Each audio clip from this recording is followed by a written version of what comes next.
भारत की अग्रणी auto company Tata Motors ने लखनऊ और रायपुर में दो अत्याधुनिक वाहन scrapping facility rewire recycle with respect का शुभारंभ किया है। इन केंद्रों का उद्घाटन केंद्रीय मंत्री नितिन गडकरी ने वर्चुअल रूप से किया। ये फैसिलिटी पुराने वाहनों को पर्यावरण के अनुकूल, सुरक्षित और नियमों के तहत स्क्रैप करने का काम करेंगी। रायपुर यूनिट की सालाना क्षमता है 25,000 वाहन और लखनऊ यूनिट स्क्रैप कर सकेगी 15,000 वाहन हर साल। रीवायर फैसिलिटीज़ पूरी तरह से डिजिटल हैं, जहां गाड़ियों को बिना किसी कागजी झंझट के स्क्रैप किया जाता है। बैटरी, टायर, तेल और गैस जैसे हिस्सों को सुरक्षित तरीकों से अलग किया जाता है। टाटा मोटर्स के मुताबिक कंपनी अब हर साल 1,75,000 से ज़्यादा पुराने वाहनों को जिम्मेदारी से स्क्रैप कर सकेगी।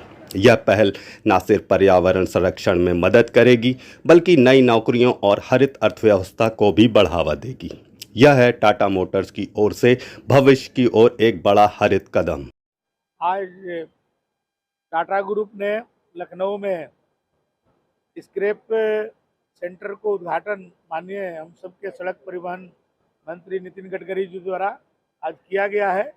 यह उत्तर प्रदेश के विकास में बहुत सहायक होगा, क्योंकि इस सेंटर से प्रदूषण रोकने में बहुत सहायक हम लोग होंगे, क्योंकि जो वाहन द्वारा जो प्रदूषण होता है उसके लिए ये स्क्रैप सेंटर बहुत ही कारगर होगा। कि जो हमारी पुरानी गाड़ियां हैं, 15 साल से पुरानी गाड़ियों को स्क्रैप करने के लिए अब लखनऊ के लोगों को या आसपास के ज़िलों को अब बाहर नहीं जाना पड़ेगा, यहीं पर उनकी गाड़ियां स्क्रैप होंगी।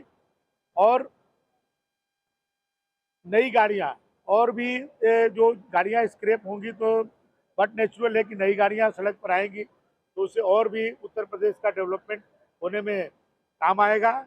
हमारे देश के अग्रणी मोटर निर्माता जो टाटा है, जो पूरे दुनिया में उनका एक अपना अलग पहचान है और उन्होंने कई सेंटर पूरे देश में खोले, लेकिन लखनऊ में ये सेंटर खुलने से हम उत्तर प्रदेश वासियों को इसका बहुत लाभ मिलेगा। और एक जो टाटा की विश्वसनीयता है वो आम जन तक है, तो उसका सभी लोग लाभ ले सकते हैं। हमारे उत्तर प्रदेश में अब तक हम लोग 42 LY जारी कर चुके हैं, लेकिन उसमें से अभी 6-7 लोगों ने ही अभी उसको कंप्लीट किया है। हम लोग की कोशिश है कि हर जो बड़े शहर हैं जहाँ पर गाड़ियाँ ज़्यादा हैं वहाँ पर इस सेंटर को खोला जाए। LY जारी हो चुकी है, देश में सबसे ज़्यादा उत्तर प्रदेश ने LY जारी किया है और हमको 300 करोड़ रुपया पुरस्कार में भी माननीय गडकरी जी ने दिया था कि हमने 26,000 गाड़ियों को पिछले दिनों हमने स्क्रैप किया, जिसके कारण मुझे 300 करोड़ रुपया अतिरिक्त हमको पुरस्कार के रूप में भी प्राप्त हुआ है। ये देश के लिए हमारे मोदी जी का जो सपना है कि जो जिस तरह से व्यक्ति के शरीर में बहुत सारे अंदर रहता है उसको हम लोग जान नहीं पाते और कहीं ना कहीं खराबी करती है, इसी तरह से आज प्रदूषण में आप देखिए गाड़ियों के माध्यम से उसके धुआं 38% जो है प्रदूषण केवल मैंने वाहन के माध्यम से होता है। तो ये जीवन के लिए बहुत बड़ा होगा कि यदि वायु अपना हम सही कर ले जाएंगे तो बहुत सारे लोगों को स्वास्थ्य का जो प्रॉब्लम होती है, हम लोग हॉस्पिटल खोलना पड़ता है, दवा की व्यवस्था करनी पड़ती है, वो नहीं करनी पड़ेगी। सर, ये आपका स्क्रैप पॉलिसी तो आ गई है, लेकिन फोर्सली कब तक ये लागू होगा?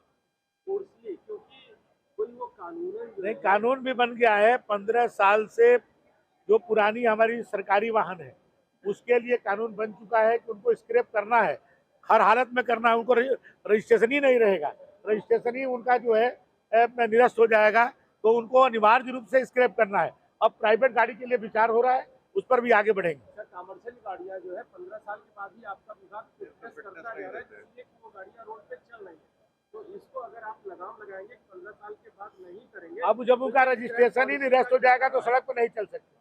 उनकी जब रजिस्ट्रेशन ही नहीं रहेगा, जब इंश्योरेंस नहीं रहेगा, तो सड़क पर कैसे चलें? कोई फिटनेस नहीं कर सकता। सरकारी गाड़ी का कोई फिटनेस कर ही नहीं सकता है 15 साल जो पुरानी है। जो करेगा उस पर कार्रवाई होगी।